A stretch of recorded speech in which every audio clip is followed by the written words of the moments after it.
What's going on, Pizza Fan? Welcome back to the Pizza King podcast. I'm your host, Tyrell Reed. On this episode, it's a special one, right? It was one that I was looking forward to. Last month in Vegas at the Expo, I got the opportunity to sit down with Vito DeCandia from Angel City Pizza in Los Angeles, more specifically in Venice. You know, Vito's dope. Vito's one of those guys. He's gonna tell it straight. He is, got deep roots in the pizza game, very, very old school background from growing up in the pizza business, being really a third generation pizza maker. And he talks a lot about it in our conversation. And we got into, what has changed in the pizza business over the years and what still matters and, why so many operators are getting distracted by trends and hype and, and doing all these things instead of staying locked in on product and people and being consistent. We kind of talked a lot about, old school versus new school a little bit. And, what keeps customers coming back to his place over in Venice. We talked about the truth, behind social media and how his approach to all of that. And we talked a lot about influencer culture and, what that's done for the business. But we also talked about, why respect for the pizza game still matters, right? And why it's still so important to lock in on your craft and really master and hone in on that. So really good episode. I mean, I could have sat there in that hall outside of the expo and talked to Vito for hours on hours on hours. I had a flight to catch and, the show was opening up. But, if I would say that if there's an overall theme for this one, it's, you don't got to chase every trend to be respected in the pizza game. And, Vito is a testament of that. He's not chasing trends. He's not doing that. He is staying consistently excellent in what he does. And it's showing in the respect that he commands in the room. I mean, we sat there for an hour and talked and, the big dogs in pizza are stopping to come and say what's up to him. So, a lot of love, a lot of respect to Vito for sitting down with me. I hope that you enjoy this episode. So let's get into it. Vito DeCandia, Angel City Pizza. Peace.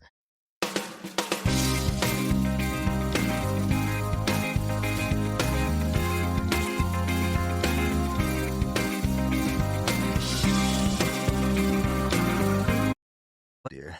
You ever come to Vegas when it's not Expo? I don't really come. You know what? I come for Expo, so I kind of save my Vegas thing for Expo. Yeah. Because it's not. You know what it is, bro? It's not the same Vegas. Oh, it is different. It's not the same Vegas. I miss old Vegas limos and it's funny. the lights.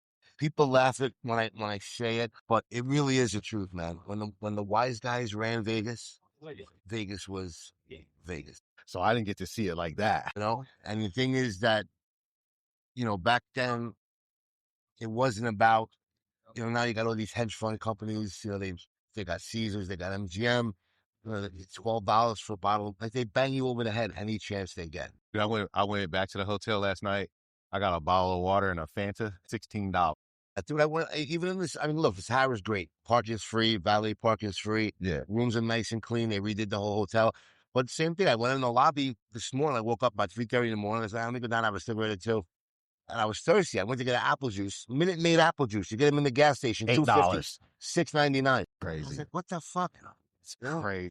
Like I don't know how they get away with it. I was just talking to another guy, and he's like, he doesn't charge more. He sells like vegan pizzas and vegan products. Yeah. And he doesn't upcharge for it. I'm like, you're the only person in the world because everybody upcharges for everything. It's more expensive, so it's not even upcharging. You have to meet the cost. But back in the day, like they weren't concerned about the food and the alcohol, and they were concerned about you being at the tables and gambling. Anything they had to do to keep you at those tables, whether it was climate control, no clocks around, feed them, let them eat. Who cares? $1 prime rib, give them $3 drink. Who cares? That's not where our money is. Our money is at the tables. And they were smart enough to know that. Give people a good experience. Give them something that they feel like you're getting something. Yeah. And meanwhile, you're taking half their bank account, but they got a $10. At least they got that prime rib, and they're happy. I'm gonna fix your mic a little bit. Sit with down. Let's do this. We're recording already? I'm always recording. Oh, all right, cool. I like to just talk. Like Alex does that too. We're talking. I did the same thing on Alex's podcast, Pie to Pie, Yeah, I love Alex. We were just talking, and I was like, hey, when do we start? He's like, We started 5 minutes ago, bro. That's how we do it. We just start talking. I mean, we could go formal and introduce you if you like. I mean, for the couple of people who don't know who Vito, let me make sure I say it right. Is it DeCandia? Candia. Candia. Vito shot. DeCandia. Angel City Pizza out in Los Angeles, in the city of angels. In Venice. So thinking about that mob mentality, like the same way they ran Vegas, how do you keep people coming back to AC? Look, we try to give people the best service we can. We try to be as great as we can, friendly as we can. Sometimes things get hectic and maybe we might be a little rushing, but you know, it's about the product, the way you get people back. And we do a legitimate classic New York City slice. It may not what people consider New York now. You know, now you kind of got like your old class of New York, and then you've got your New York 2.0. Meaning, what's New York 2.0? What I consider New York 2.0 is all the newer pizzerias that, and again, and it's not a bad thing. You know, you've got great pizzerias out there that are changing pizza and evolving it. You know, you've got Lindustry, you've got Mama's, you've got Lucia. Their first store they opened in Brooklyn. I grew up 2 blocks away from it. I could walk to that place.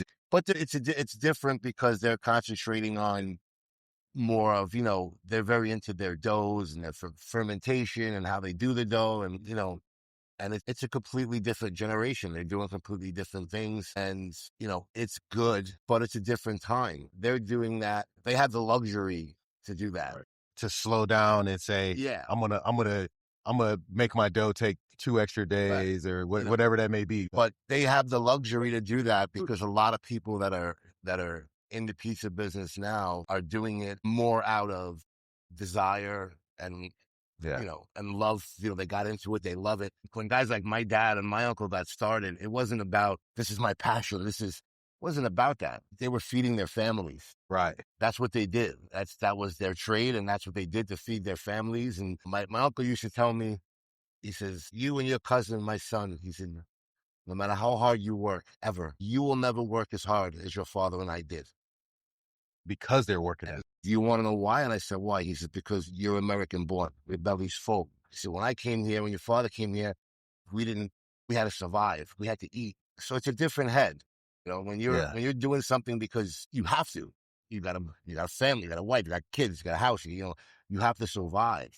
So that was more, their mentality back then was more of a survival mode as opposed to now where, you know, we're American born. We have the luxury of, I can fail at something and not have to worry because I can pick you know, there's a lot of ways to pick yourself up. You tell customers, out of here. We don't even want your money nowadays.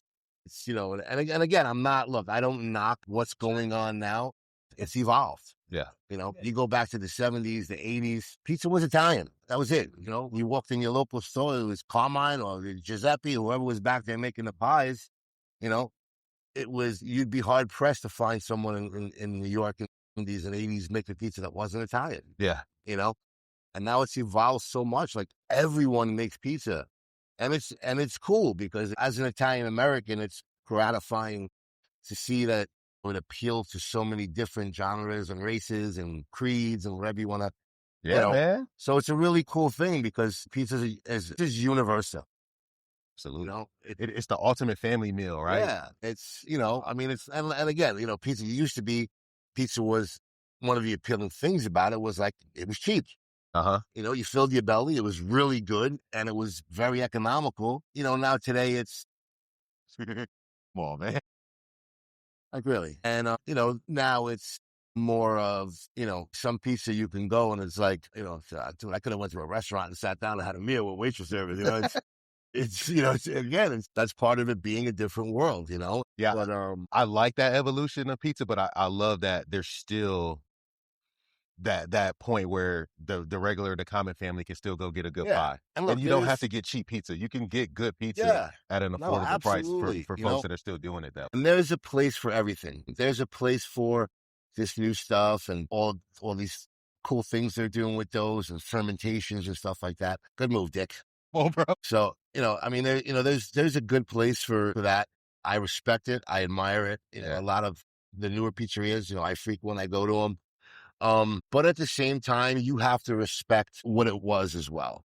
Oh yeah. Is it, you know, I have a buddy that he opened up a place. Actually, he bought a place that had been in Park Slope, open for 30 years. And he decided that he was going to change styles and go from the traditional New York style slice shop that was there to sell Detroit style. And it was tough for him in the neighborhood to make that. So, as you see the evolution of pizza, maybe the communities aren't catching up quite as fast as the pizza makers want us to, because he couldn't afford to last as long as it was going to take to change the perception of the neighborhood, to say, look, maybe I can go buy a $30. It depends where you are. It depends where you are. Because look, I grew up in Brooklyn my whole life. There's parts of Brooklyn that aren't really Brooklyn anymore. It's a different Brooklyn, and it depends where you open up. Some areas you can open up, and yeah, you'll get that crowd that wants to try Detroit. And, they're a newer generation. But if you're not in that right neighborhood, you're going to get those hardline old school Brooklyn people that, to them, a slice is cheese or pepperoni or maybe a Sicilian, and that's it. That's all there is. Like you look at, Gio and Luigi's. Gio's like an internet star now. My mom's cousin, when I was growing up, owned a car dealership called Paul Chevrolet right near there. I used to go in Gio's place when I was a kid. We're around the same age. He was a kid. His father was making the pizza. You know why he's a star on the internet, though? Because he's a straight shooter. Yeah, he just look like, I respect Gio. I respect, a lot of the, old school places in Brooklyn, but, it's just a different, and, obviously, look, you look at Gio's shop, it looks like it's still from the 60s. Yeah. It looks like he hasn't changed a light bulb in 40 years. Thank you. Appreciate it, Dick. Like he looked at it and still walked right. But the thing is he's, and this is exactly my point about why I say, like, the new school needs to respect the old school. Yeah. Okay. Gio's doing what he's doing the same way his father did it for over 50 years. I do what I do the same way my father did it for over 50 years. And then you'll get like some of these newer age guys, and they'll be like, oh yeah, the old school guys, like, they're lazy. They're, they don't want to change their ways. They don't want to adapt it. That's not the case. This is what we know. This is what we've been doing for 50 years. Why do I need to change? You're doing your thing, and you're doing new things, and that's great. Why do I need to change what I'm doing if it works? And you don't. And to me, what matters is, what does my customer want? Yeah. What does my customer buy? And the pizza from the 60s and the 70s and the 80s that's the pizza that made you fall in love with pizza. Yeah. That's the pizza that gave you the determination to do what you want to do. So just like you have its place, don't shit on the old school. Do you ever get the urge to try like new shit in the shop? I do sometimes. Like, the way I changed my ways is topping. Okay. I'm more open to putting different things on pizza now. Things like maybe 10 years ago I never would have done. My father, if you came in my shop asking for pineapple, he'd throw you out. and he would throw you out. What? Yeah, I want a pineapple. No. Get out of here. You didn't do that. I remember there was an old guy around us. He wouldn't even do a half and half. They would, look, when I was a kid, you went in slice shops in Brooklyn. Now, even old school places, some of them just stick to what they did.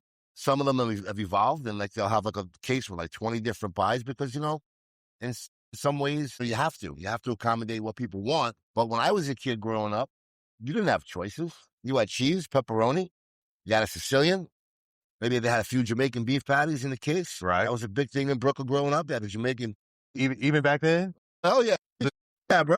Yeah. We would butterfly them, a little cheese and pepperoni, put it in the oven, bake it up, put it closed, boom. When I was in high school, that was a huge because it was cheap. Yeah. We were in high school. We had no money. You went to the pizzeria, get a beef patty and a soda. For a couple of slices of soda. So, you know what? I'll go with a beef patty today. Well, you went to the Chinese restaurant, you got a rice and gravy for $1. You get a rice and gravy for $1. Pint of rice and gravy, $1. Right on Avenue X. Right down. Or you can eat. That's it. You got $1 in a dream. Rice and gravy. That was growing up in Brooklyn, dude. We didn't grow up with Porsches and Benzes and, the neighborhood wise guy was the guy with money. They drove a Caddy or a Lincoln, and that was, that was what it was, but you didn't have all these choices you have today, but again, it's cool. It's a good thing to see how far it's come, and you see people, that are just like, it's their passion. Like, they're so passionate about it. And you got a guy like me that's doing it for 40 years. And it's like, yeah, I mean, hey, it's, I love it. I'm, doing it my whole life, but I'm not like sitting there obsessing over, And look, nothing against the guys who are passionate and care about fermentation and hydration levels and all that. And you learn it because that's kind of where the industry is going now. But I've been in our business for 23 years, right? Shit, we still got the same bucket, like with the line on it, and it still works. So like, a lot of that still works for us. I talk to guys who are like, gee, you gotta get the scale and weight. I'm like, that makes my dough process like 3 times longer. Yeah. Like I just know where my oil needs to go, where my water needs to go, and how much how much salt goes in it, and we mix it and we go. Again, it's like we said, there's a place for that, and it's awesome. There's also something to be said for just keeping the tradition. My uncle came here in the early 60s. Yeah. And my dad followed him a few years later.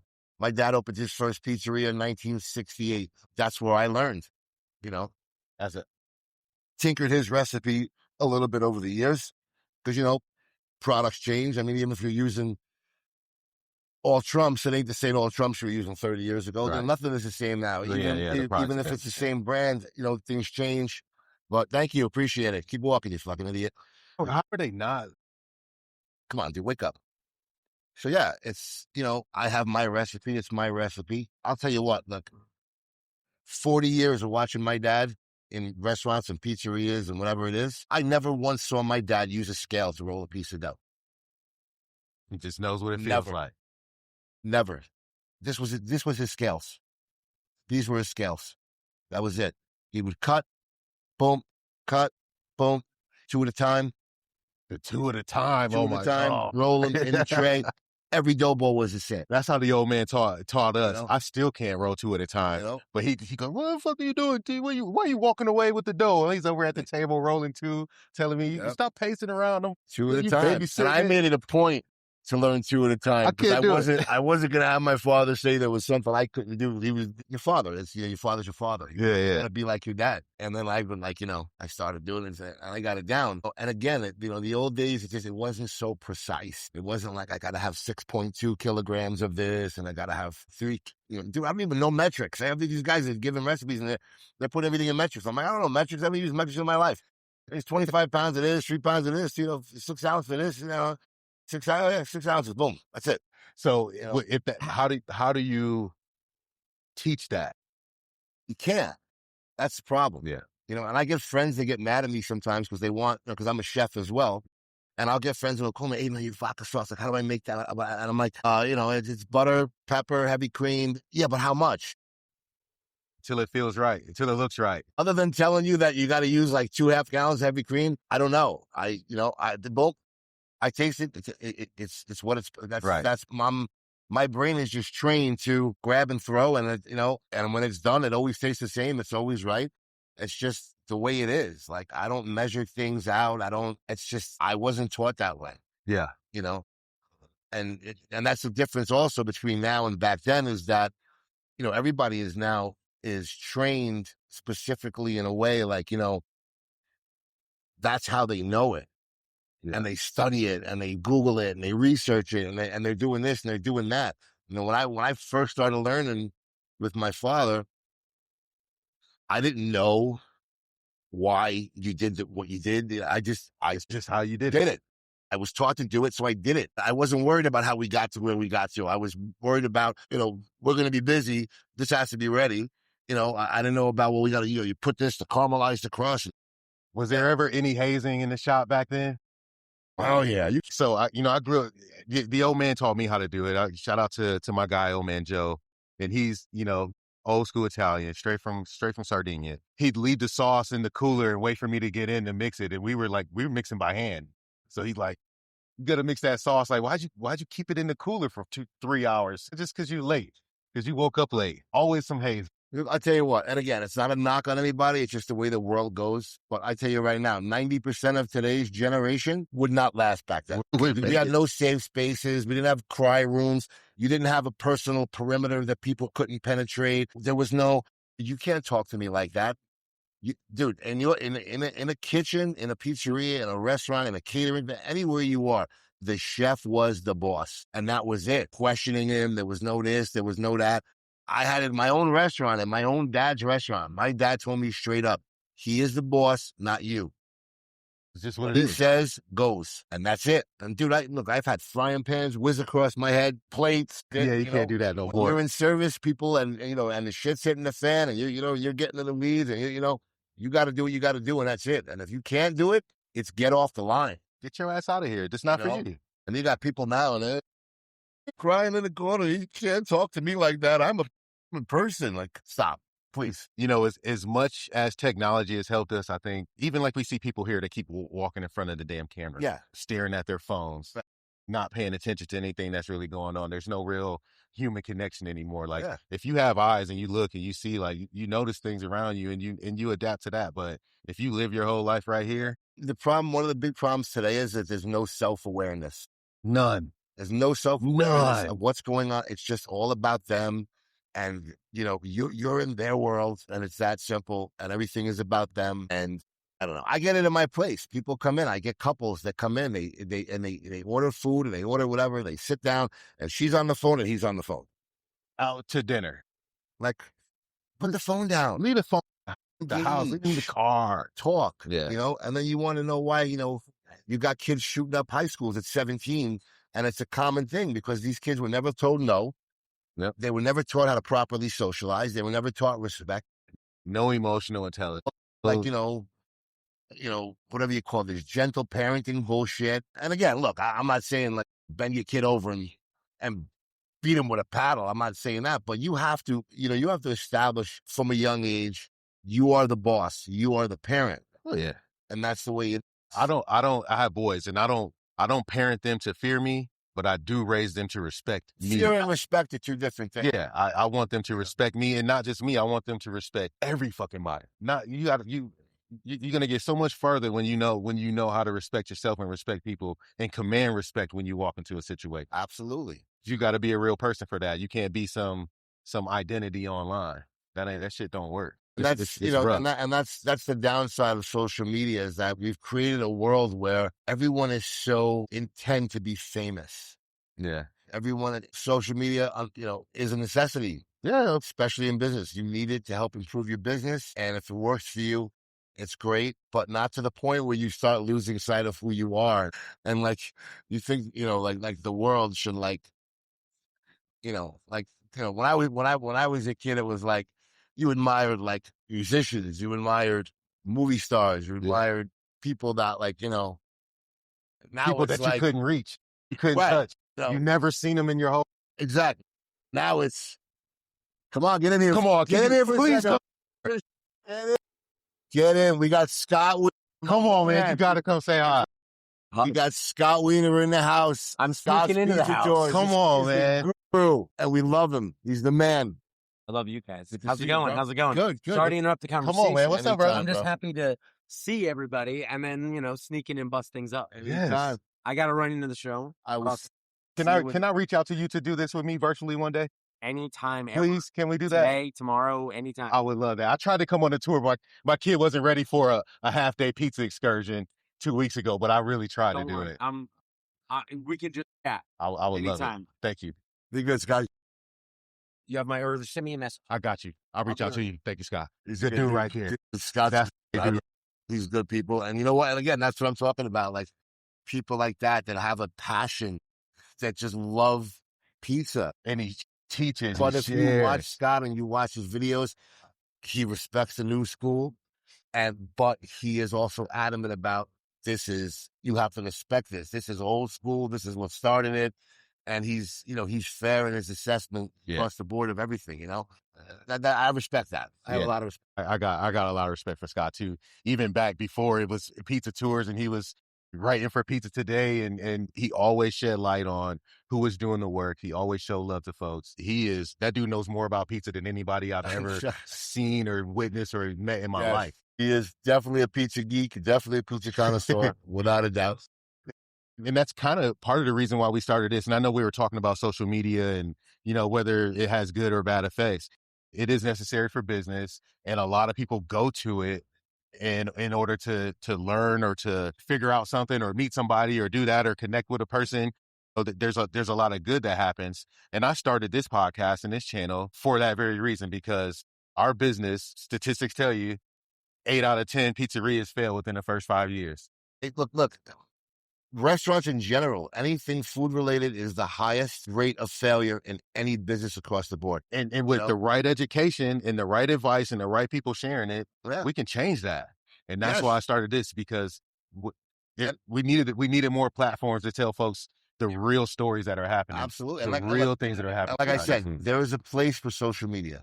Absolutely. It's a good tool if you know how to use it properly. It's great to help build your business, but don't be one guy on camera and be a different guy when you're out. They're going to find out.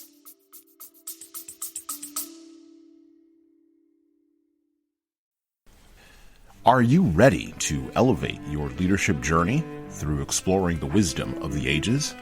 Subscribe to the Leadership Lessons from the Great Books podcast on all major podcast platforms, including Apple iTunes, Spotify, and YouTube Music. You can also find us everywhere else podcasts are available. If you find value in our episodes, please leave a 5-star review on Apple, Spotify, and of course, YouTube. We need those reviews to grow, and it is the easiest way to help other leaders and lovers of literature discover this show. And thank you for your support.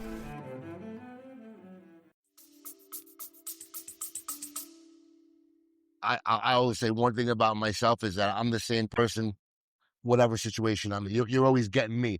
That might not always be a good thing, because I'm brutally honest, and I'll tell you, so it might not always be a good thing, but at least when you're talking to me, you're getting the same guy that was at 15, at 25, at 35, and now at 55. I'm the same person always. And you have to, I got people all the time, but you start a podcast, please. You got the personality for you to do great, and you really need to get more on your social media, put yourself out there. You've got a really good personality for it. And I'm like, I just want to make pizza. And I just want people to come in and enjoy my pizza. That's it. And it's harder to reach those people now. Your pizza was your social media. If you made good pizza. Look, we got Danny Boy's Come on over here and say what's up. Come and say hello, Danny. Tyrell Reed. It's good to see you. What's up, brother? How are you? Good. How's everything? Actually, it's going well. You have to say it's going No, well. you're supposed to be like, not so great. It's going well. Good. That's good, man. It's good to see you. Be good, Danny. That's a good guy, Tim. Yeah, Danny's a sweetheart. He's a good guy. Huge on social media. He's got a whole team.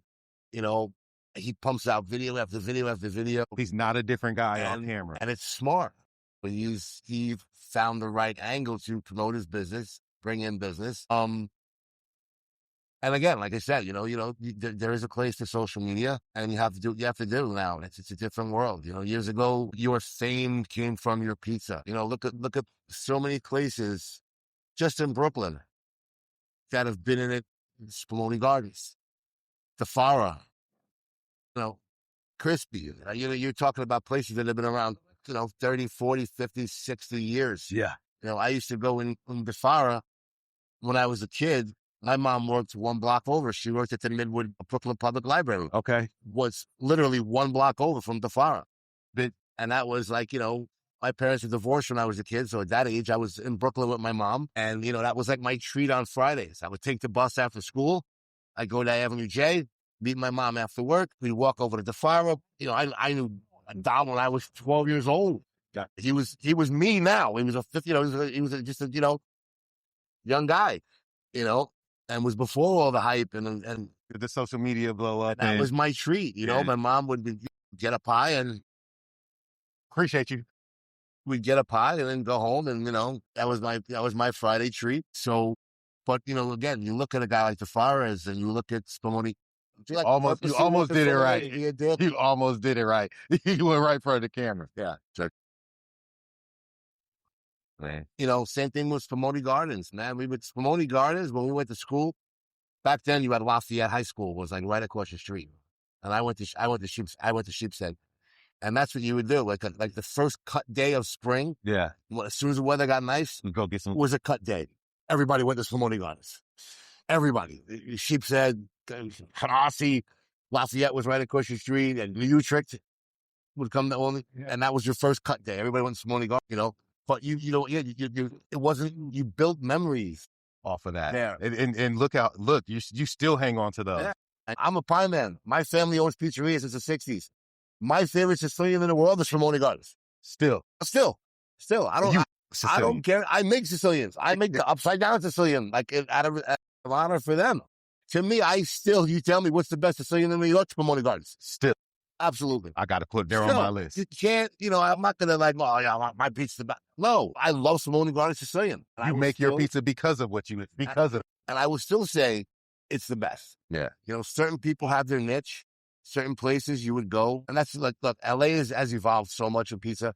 We have a lot of great pizzerias now, but it's still more of a destination. Yeah. New York in the same block, you can walk from one good pizzeria to another good pizzeria to another one and not break a sweat. Yeah. And it just depended. Like everybody had your favorite thing. Like for me, Sicilian was Simone Gardens. Yeah. If I wanted white pizza, and it wasn't even called white pizza back then, it was called calzone pizza. Really? Nobody else made it. We would go to Del Mar on Sheepshead Bay Road. Del Mar was the only place around that made calzone pizza. Really? Yeah. And if I wanted a regular Sicilian, you'd go further down Sheepshead Bay Road. Right under the train station was a place called Bay Pizza. And they made a traditional Sicilian, cheese on top of sauce. But their Sicilian was really good too. Oh man! So that was your thing. And that's why people say oh, what's the best pizza? I hate all the bullshit lists. The 20 best. That's bullshit. The best pizza is what your favorite pizza is. Whatever you're having. Whatever you want. Whatever you want. Whatever you go to. I might want Spumoni Gardens Sicilian, and to me that's the best one. So when you go home, you go to New York. What's the first place you're going to? Oh my God! There are so many.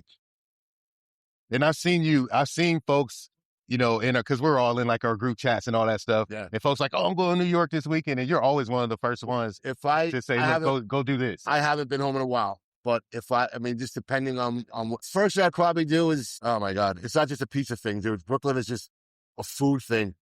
I would definitely hit Spumoni Gardens. I would definitely go to Joseph Avenue, get a panella sandwich, Brennan and Carr for the dip roast beef, Roland Roaster, Cats. Yeah. After heading to Manhattan, get the night pastrami at Cats, Peter Luger's, which is great because they have one here now. Yeah. Yeah. They have a Peter Luger's in Vegas now, and is it just as good? I'm going there tonight. It's great. It's my third year straight since they opened. That's my tradition. I come here, I have to have White Castle and Peter Luger's. That's my tradition. White Castle and Peter Luger's. I got to hit them at least once before I get out of here. There you go. But and again, it's not to disrespect anybody that's on these lists, but these lists are bullshit. It's for readers. It's for travelers. First of all, if you haven't tried every single pizzeria in LA, then how do you know what a top 20? Have you gone to every pizzeria in LA? It's impossible. No, you haven't. It's not even possible, especially the way LA has street vendors now and all that. Plus, you're lumping everything together. Look, we have New York style out here. We have Detroit style out here. We have wood-fired pizza. We have now tavern pizza is starting to become a little bit of a thing out here. So how do you put a Napolitan wood-fired place in the same category as me? You can't. And then how do you put a Detroit pizza in the same category? So, you want to do a list, then put some energy into it. No, that's too much work. The 10 best New York pizzerias in LA. Put the 10 best Detroit pizzerias in LA. Put the 10 best wood-fired, because you're just generalizing it as pizza, and they all bring different things to the table. So you can't rate. It's whatever your favorite pizza is. That's the best pizza. Yeah, I think the internet had a lot to do with the the ratings and point systems and all that. And just go eat your pizza, man, and enjoy it. If you don't like it, don't do it. What's up, Brian? And it's a huge thing. It's a huge thing in LA. Yeah, everything is a list. A list. What is the one piece of advice you would give somebody who was going to start their pizza business now? What would you tell them? Here? In LA? Well, I would say, in LA. Someone wants to start a pizzeria in LA. Well, you wanted them the last 50 years, 60 years, like some of the places that you've grown up with. What would you tell us? I would tell them just, you have to be patient, and you have to be persistent. Look, I'm doing this. My dad had me in the kitchen at 12 years old. Yeah. All right. I'm 55. 40 plus years in the game. 40 plus years doing this. Okay. I came out here. I had to start over. Yeah. Because why? Nobody knew me here. Nobody knows who I am in LA. I had to like prove myself out here pizza wise. Yeah. And it's, you have to be dedicated to it. You have to understand that depending on your situation, it's not going to happen overnight. Look, you might get lucky. You might be in an area where it just clicks for you. It happens overnight. Yeah. Few and far between. So you can't, don't bank on that. You got to work at it. You've got to, you have to be in today's times. You got to be on social media. And again, like this, look, the social media thing is nobody's really changing your life in any way.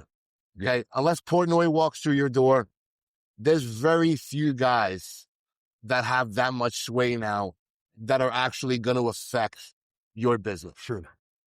Yeah. You got a lot of guys now that just either looking to make a quick couple of bucks, they're looking for a free meal. And, my policy, guys, I ain't paying a guy. My policy is I don't pay influencers. And they'll contact me. Hey, you come in, we'll do this. I say, look, you want to come in? You want a meal? You want food?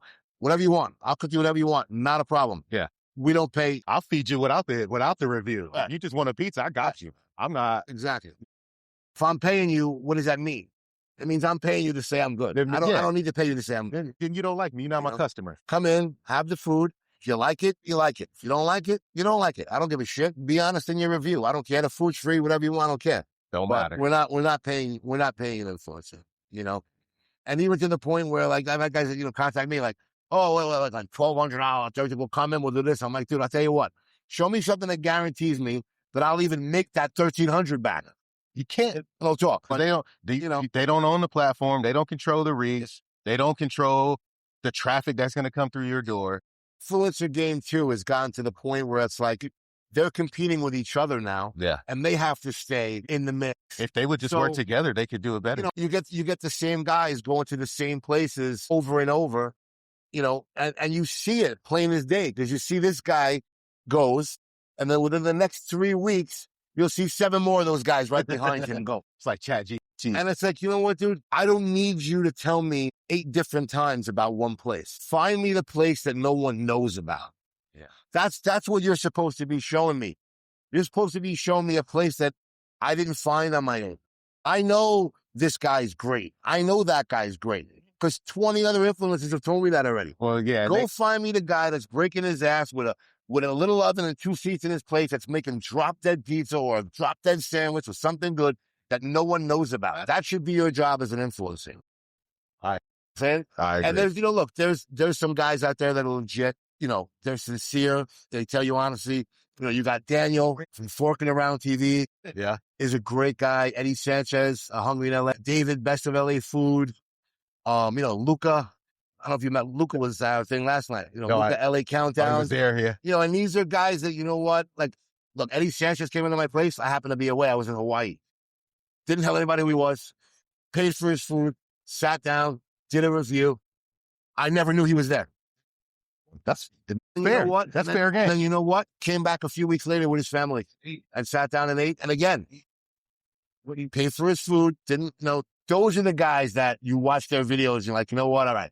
This guy's legit. Yeah. I had a guy, we just took over a restaurant, beginning of the year.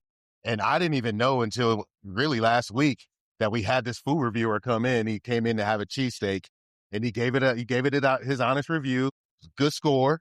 But I had no idea. This thing is 12 weeks old.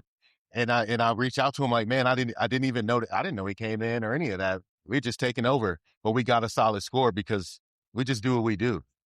But if I would have known, like, dude, come back and but I like that too. Yeah, you shouldn't know they're coming because he didn't look for anything. He didn't want a free meal. Yeah.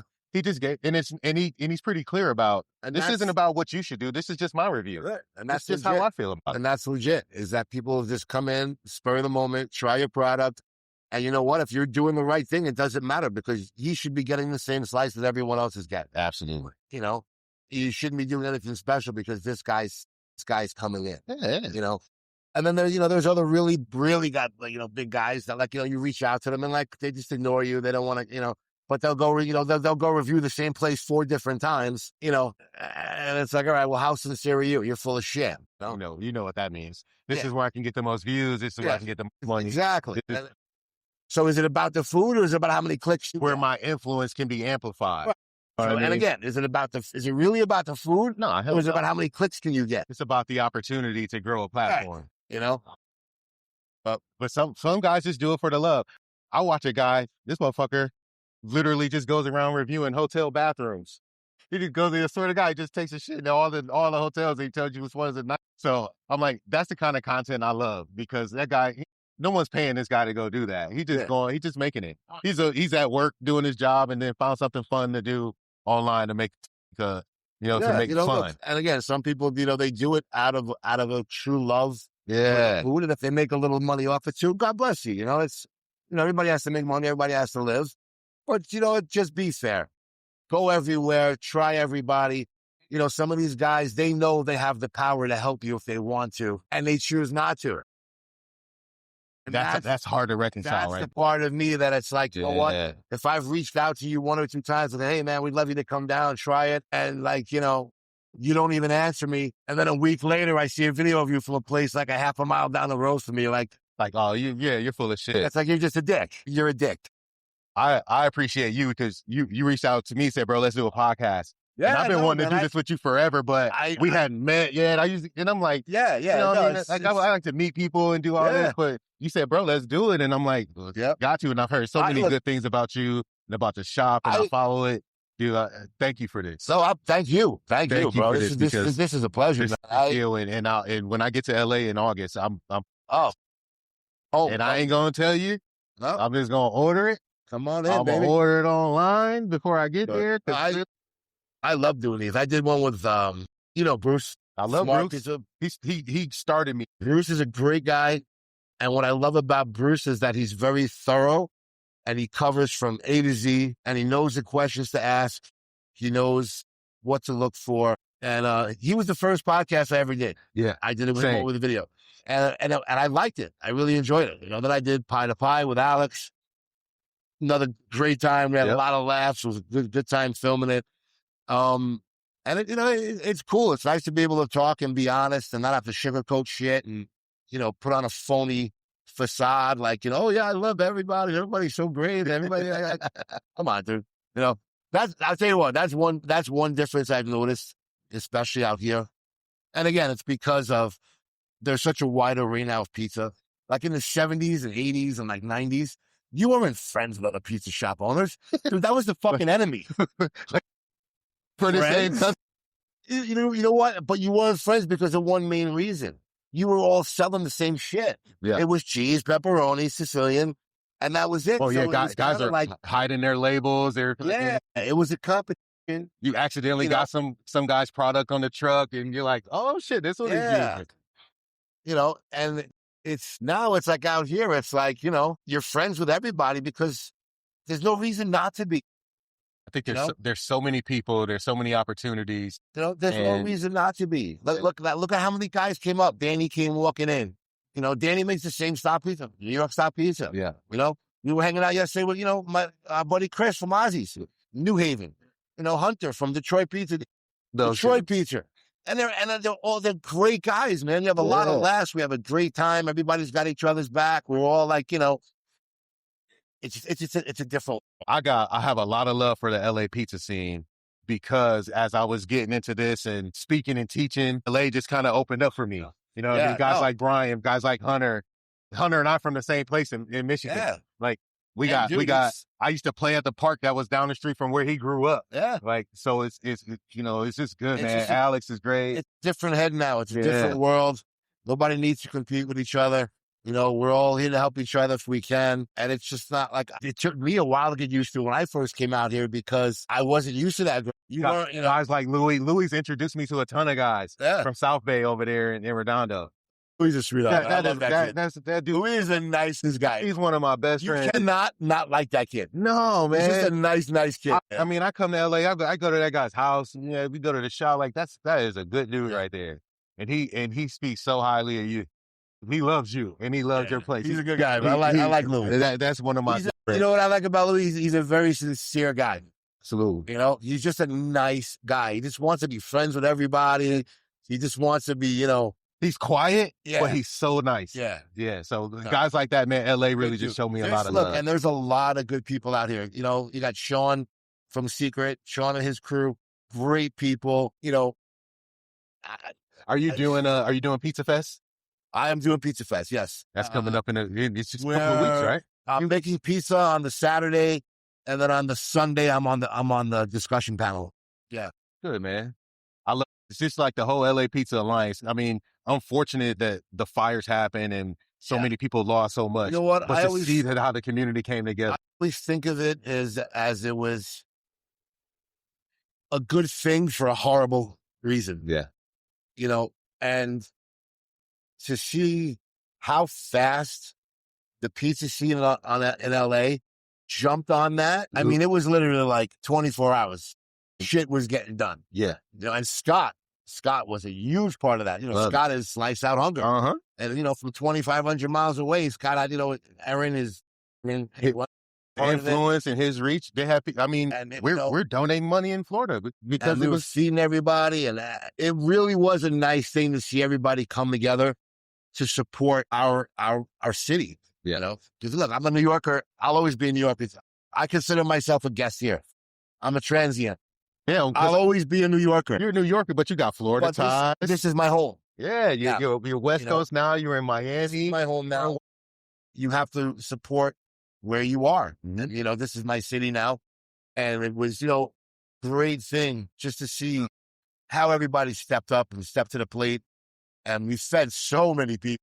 Yeah. I mean, we've thousands and thousands and thousands of pizzas and sandwiches and salads between all the places in LA. Jumped on that, and it was really a good thing to see. It's really a good thing to see. Vito, again, this is good, man. Thank you so much, my brother. Pleasure. Yes, sir. Let's enjoy the rest of this show. I actually got a flight to catch. What time you out of here? If you've gotten any value out of this episode or any of our other episodes, I need you to do me a favor. Go leave us a review. Every review on Apple, every 5-star rating on Spotify helps this show find more operators just like you and helps them get that same value that you're taking away from this episode. And as a thank you, anytime somebody leaves a review, sends me a screenshot, just DM me a screenshot of your review, I'm going to send you a free gift, you know, something awesome, something cool. I'll send you a gift, whoever leaves a review. That's the challenge. Go leave a review, DM me a screenshot of it, and then I'll get you something. I got you something special from your boy. Now let's get back into the episode. Peace.